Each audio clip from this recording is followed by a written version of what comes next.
촉촉한 비가 대지를 따뜻하게 품어주는 오늘 다 함께 조용히 묵상하시면서 주일 예배 같이 드리도록 하겠습니다.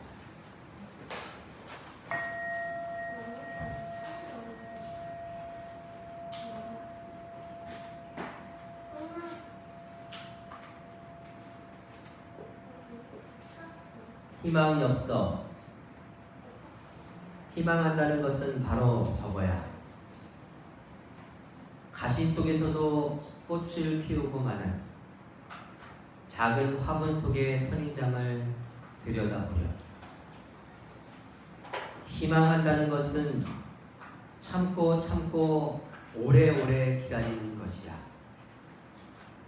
여리기만 한 너의 마음, 그 순한 속살이 세상사 날카로운 가시에 거듭 찔리울지라도 마침내 이 세상에 살다간 열매 하나 오롯이 맺기 위해서, 그래, 울고 싶을 때도 웃는 것이야. 어제도 내일도 아니고 오늘을 신나게 사는 것이야. 아멘. 함께 기도하시겠습니다. 하나님, 고맙습니다. 아침마다 텃밭에서 일을 하다 보면 흙냄새, 풀냄새, 생명의 기운 가득한 대지의 생명들을 만납니다. 아무도 도와주지 않아도, 누가 알아주지 않아도 저마다의 자리에서 꿋꿋하게 자신의 길을 가는 자연의 모습은 때때로 크고 작은 불안과 의심 속에서 흔들리는 저의 마음을 다잡게 합니다.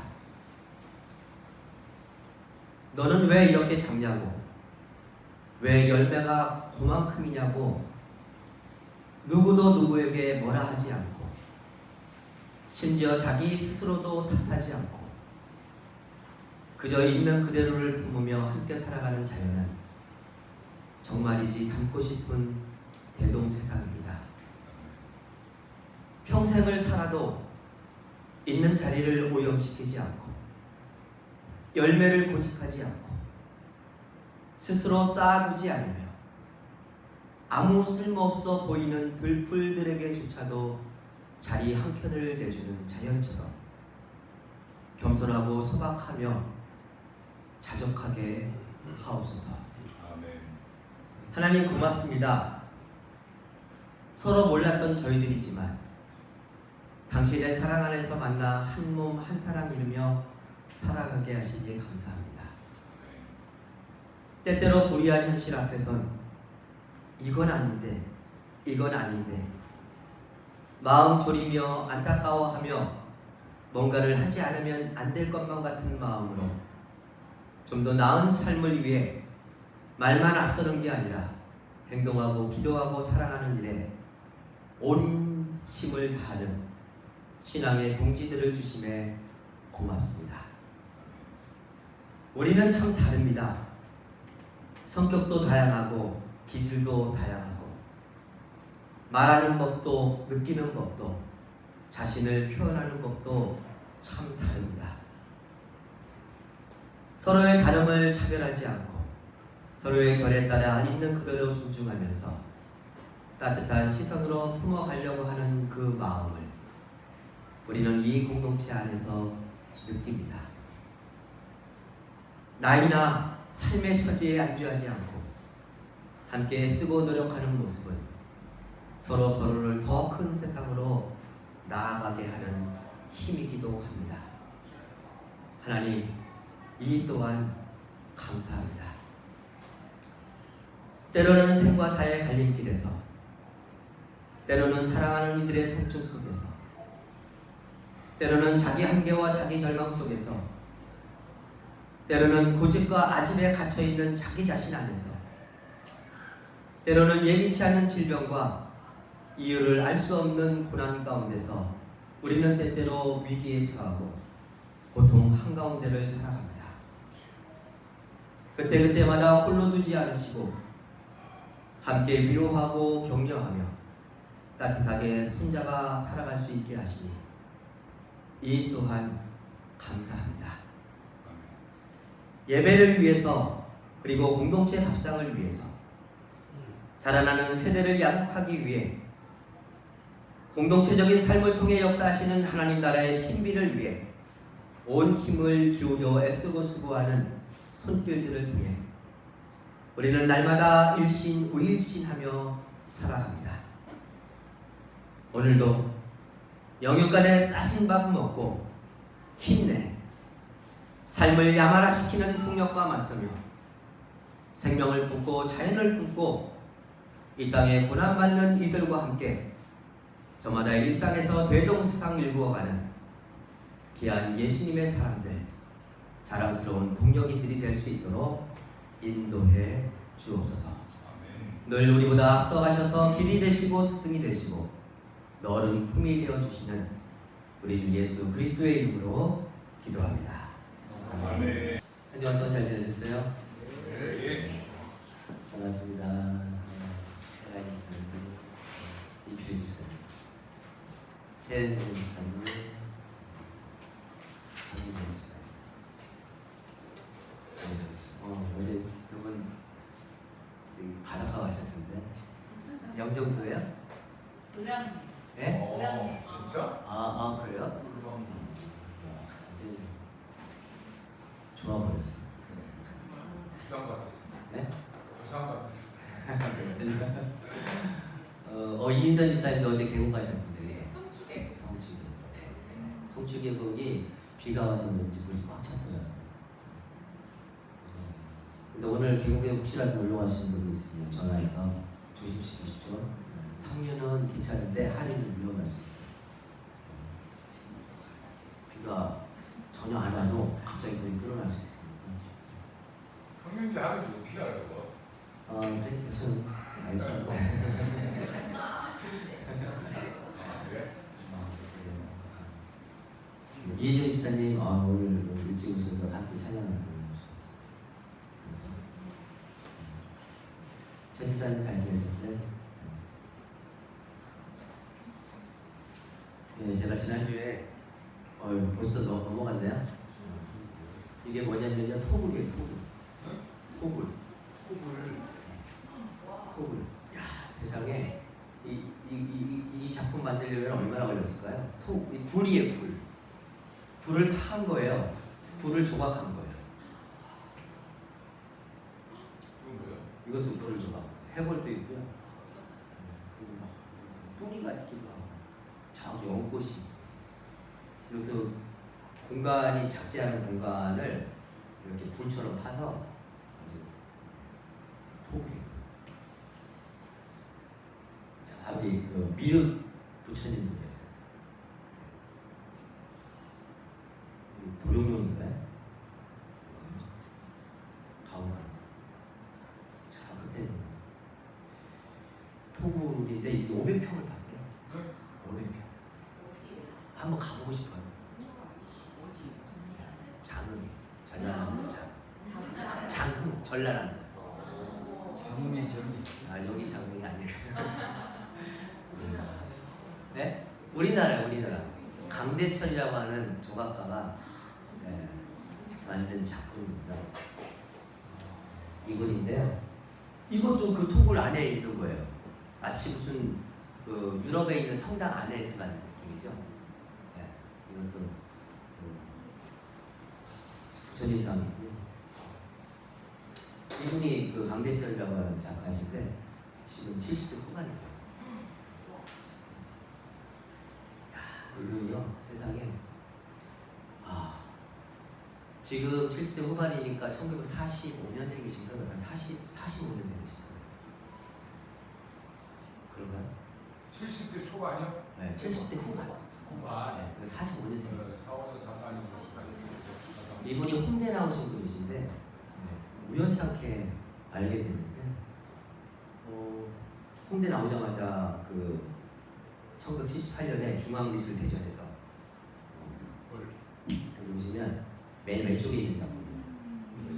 많이 보던 것 같아요. 네. 그래서요? 이게 생명질이라고 하는 주제인데 이 작품으로 그 전국 미술 대회에서 대상을 받았어요. 그 대상 받으면은 작가가 확 뜨죠. 가격도 엄청나게 비싸졌어요. 그때부터 이분이 아주 그냥 그 조각가로서의 파란만장한 인생을 살아가요. 60세 은퇴하는 전까지. 이게 이제 그 공원에 있는 작품들이더라고요. 이게 다 생명이 움트는 그런 조각가들, 이런 조각상들을 이렇게. 안 떠오르세요? 예? 배우시죠? 이건 잘 하시겠죠. 네? 쓸데없는 걱정. 아니 위험해. 네. 이분이 그가 60 되기 전까지요 평생 동안 이 조각가의 세계에서 계속해서 작품 활동을 하시면서 사셨던 분이에요. 이름도 많이 알려져 있는 분이래요.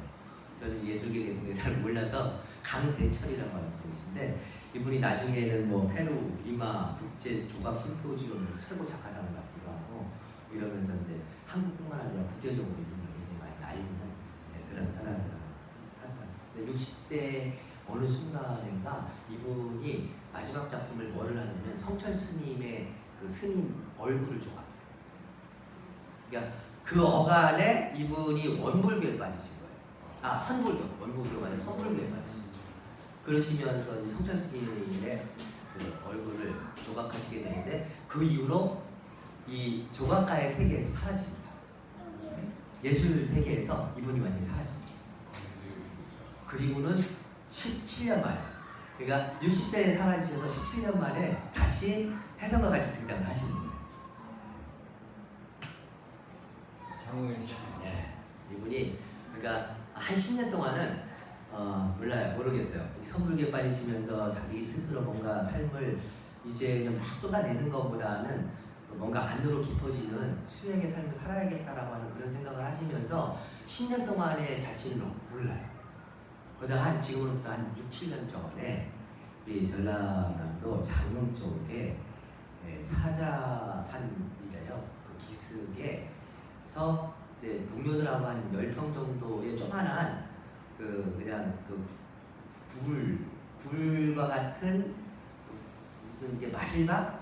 그런 것들을 만들어서 그냥 친구들 벗삼아서 같이 노년을 살려고 하는 그런 꿈을 가지고서는 이제 땅을 구입하고 거기다가 이제 조그만한 굴을 하나 만들려고 딱 들어갔는데 거기서부터 이 토양의 질을 갑자기 땅을 파면서 이거다 싶은 거죠. 그때부터 7년, 6, 7년 동안요 여기서 살아요. 500평을 아까 같은 작품을 다 만들었다고 생각을 해보십시오. 그러면 매일 거기서 먹고 자고 거예요.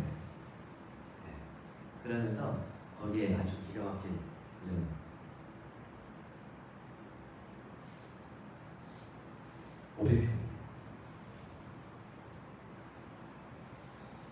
작품의 세계를 만듭니다. 그러면서 이제 뒤늦게 자기가 얘기하는데 자기에게 있어서 인생의 전반기는 자기를 화려하게 드러내는 삶의 시간들이었다라고 하면 사실은 60 넘어서 사실 60 넘으면 그냥 은퇴하면서 인생 다 살았다라고 생각할 그쯤이거든요. 근데 그때부터 이 사람이 새로운 땅에서 새로운 흙과 새로운 환경을 만나면서 여기에다 자기 남은 인생을 다 쏟아버렸어요. 그러면서 자기만의 예술의 세계에 아주 하이라이트를 이루는 그런 삶을 살아가면서 그분이 하는 얘기가 뭐냐면 이 시기에 비로소 자기가 자기를 찾아가는 여행을 비로소 할 수 있었다라고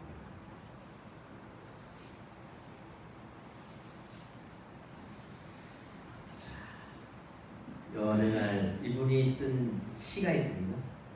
어느 날 문득이라고 하는 그 산림출판사에서 나온 그 시집인데 거기에 보면 땅굴을 파며 노래하라 라고 하는 시가 있어요. 거기에 보면은 이분이 이제 그 과정에 대한 심경을 다 잘 나와놨어요. 제가 읽어볼게요. 전쟁이 휩쓸고 지나간 자리에 지압이 있고 어린 사nem매 끌어안고 황망히 하던 어머니, 예수를 만나 살아갈 의미를 찾아 기독교인입니다. 예수를 만나 살아갈 의미를 찾아 모든 일은 신의 뜻이 있음을 믿고 범사에 감사했었네요.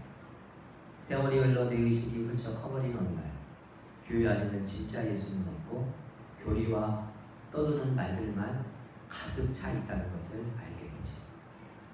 철이 든 나는 뒤늦게 역사 속으로 사라진 진짜 예수를 찾아 헤매었는데 그 예수가 바로 부처였구나.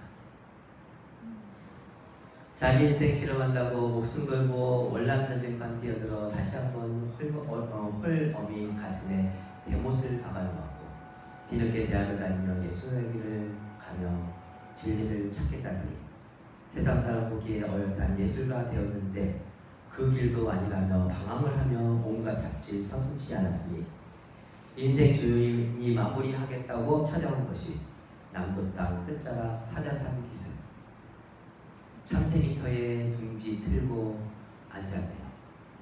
흙을 통해 드러난 예수 부처가 나를 끊임없이 부춥니다.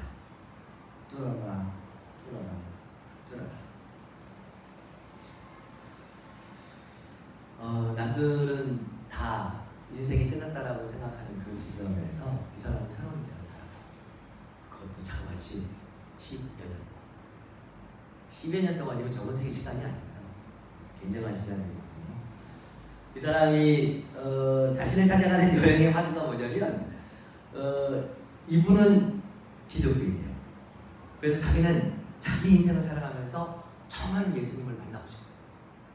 그렇게 해서 만난 예수가 누구예요? 그럼 이분은 기독교인이에요, 불교인이에요? 네? 둘 다예요? 이분은 기독교인일까요, 불교인일까요? 그 부처가 예수로 찾았으면 예수를 찾은 거잖아요. 그럼 기독교인이잖아요, 그죠? 근데 그게 부처는 그 부처가 자기 인생의 어쨌든 주인으로 모실 수 있었으면 불교인이잖아요. 예? 이게 기독교인이냐 불교인이냐라고 하는 질문은 별로 그렇죠, 의미가 예? 의미가 없죠, 사실. 저는 이 작품을 보면서 이 사람이 인생의 그 마지막 순간까지 자기가 부처든 예수님 그분들을 통해서 자신의 인생 속에서 자기 자신을 찾아가려고 발견하려고 알아가려고 만나려고 부단히 노력했었고 그런 과정을 통해서 자기 자신을 찾을 수 있는 삶의 시간들을 가질 수 있었던 게 참 정말 아름답고 복연 삶의 시간들이었지 않았을까 그런 생각을 해요. 여러분들은 이 작품을 보면서 뭘 느끼십니까? 이게 동굴 입구에 그 500평이나 되는 그 동굴 가장 입구에 새겨진 거예요. 예수님이에요. 그 예수님이요. 미륵. 사실은 미륵 부처는 우리 천불천탑에도 나오지만 미륵 세상은요. 마치 메시아 예수님이 재림해서 대동세상을 일구는 그런 세상하고 거의 흡사합니다. 가진 자, 못 가진 자 모든 사람들이 자기다움을 가지고 그래서 모든 민중들이 비로소 부처가 되고 자기다운 삶을 찾아가는 그런 천탑의 세상. 그 미륵 세상이 사실은 예수님께서 얘기했던 하나님 나라고요. 그리고 동양에서 얘기했던 대동세상 당시였죠.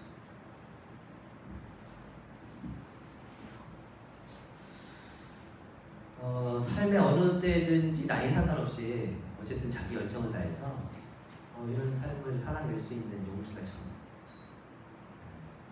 부럽고 그래서 작품을 보면서 참 멋있다 그런 생각을 했던 한 주간이었습니다. 오늘 사도바울 선생님의 이야기를 보면 사실은 목표를 향한 다름질이라고 얘기하지만 저는 목표라고 하는 말 대신에 중심을 향한 근본을 향한 다름질이라고 저는 말씀을 하고 드리고 싶어요. 네. 사실은 사도바울 선생님도 살아가면서 보면 자기 인생에서 끊임없이 삶에 대한 질문들을 멈추지 않거든요. 그 대표적인 게 보면 뭐냐면 이 사도 바울 선생님이 예수님을 믿기 전에도요, 기독교 공동체에 들어오기 전에도 사도 바울 선생님은 하나님을 믿는 사람이었어요, 아니었어요? 네? 유대교인으로서 하나님을 아주 열정적으로 믿는 사람이었어요. 그래서 그분은요, 사실은 예수 운동을 방해하는 것도 하나님의 뜻이라고 생각하고서 자기 열정을 가지고 최선을 다했던 거예요.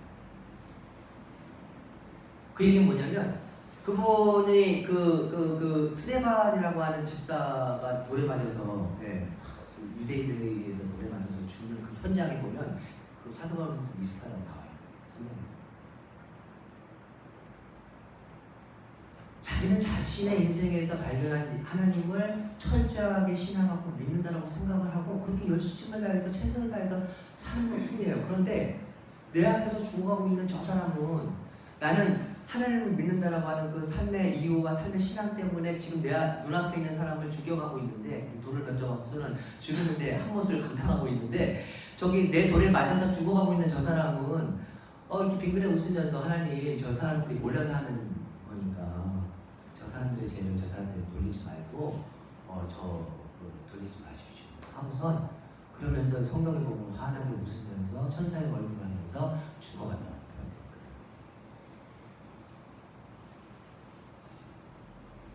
자기는 이게 전부다라고 생각하고서는 몰빵하고 살아가고 있는데 근데 그 너머에 자기가 알지 못하는 세계에 자기보다 더 큰 사람이 있는 거예요. 자기보다 더 큰 세상을 살아가고 있는 사람이 내 눈앞에 있는 거예요. 사실은 그거를 사도 바울 선생님이 실질적으로 살면서 경험을 한 거예요. 그러다 보니까 살면서 문득문득 계속해서 질문을 해요. 이게 전부인가? 이게 다인가? 이게 최선인가? 이게 내가 알고 있는 진정성의 전부인가? 라고 하는 것을 끊임없이 던지는 거죠. 저는 이 작가도 그런 느낌이 들었어요. 이 작가의 작품을 보면서 이분이 한때 보란듯이 예술계에서 자기 이름을 엄청나게 날렸던 사람이잖아요. 그러면서 자기 삶의 노년을 그 파란만장했던 그 조각가의 삶을 향유하면서 마무리하지 않았어요. 이게 최선인가? 그 너머에 보다 나은 삶은 없나? 라고 하는 질문들을 사실 끊임없이 던지지 않았을까요? 그런 질문이 없었으면 저는 이 노후에 이런 삶을 살기가 쉽지 않았을 거라고 생각합니다.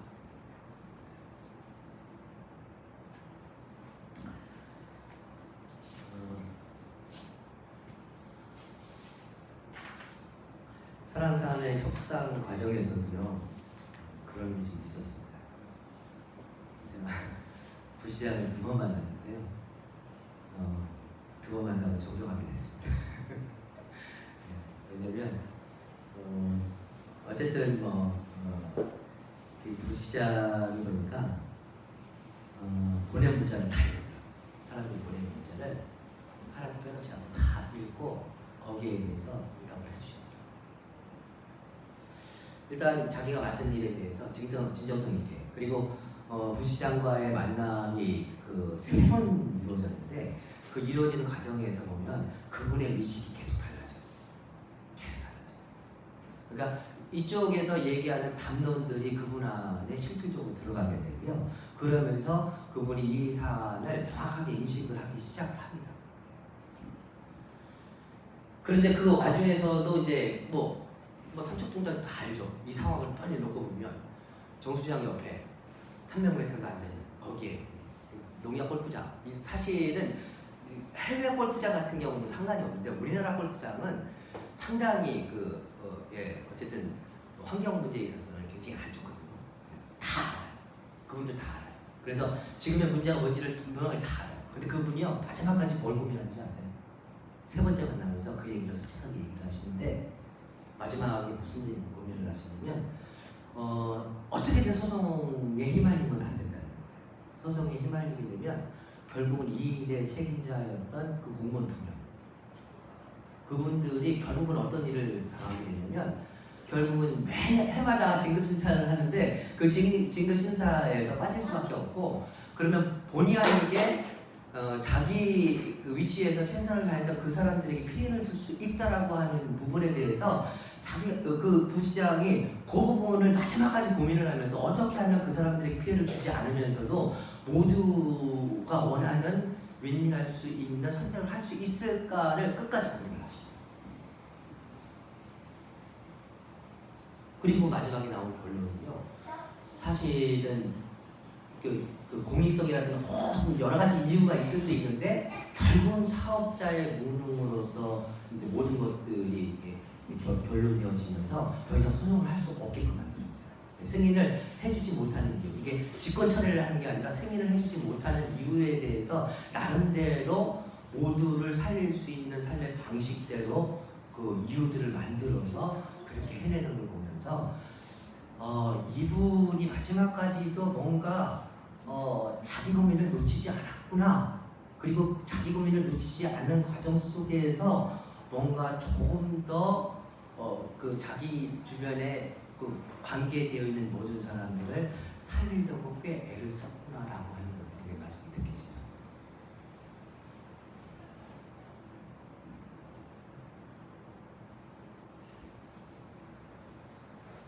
에베소서의 중심 주제는 그리스도의 성품을 닮아가는 겁니다. 너희 안에 이 마음을 품으라. 곧 그리스도 예수의 마음. 바울은 평생을 살아가면서 어떻게 하면 내가 조금 더 예수의 사랑을 담고 어떻게 하면 내가 조금 더 예수가 품었던 예수가 그렸던 예수가 살아냈던 그 대동세상의 꿈을 내 삶의 현실에 담아내면서 어떻게 하면 보다 더 예수가 꿈꿨던 세상을 우리 가운데 이뤄낼 수 있을까를 끊임없는 화두로 삼고 평생을 살아갔다. 저는 오늘 본문에 그 고민의 흔적들이 담겨져 있다고 생각합니다.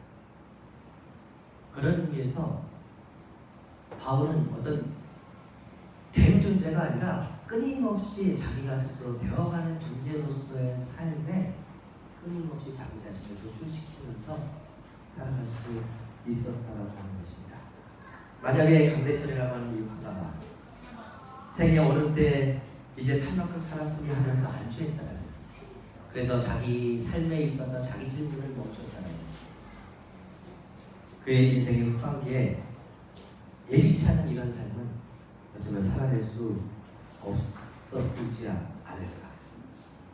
그도 바울도 인생에 있어서 삶의 근본에 대한 자기의 부름, 인생에 있어서 자기에게 주어진 어떤 소명이라고 하면 그 소명에 대한 자기 부름, 그것을 끊임없이 되어가는 존재로서의 자기 부름을 놓지 않고 살아가는 삶의 모습, 어쩌면 그 가운데서 우리는 날마다 더 나은 존재로서 이거져가는 그런 삶을 살 수 있지 않을까, 그런 생각을 해봅니다.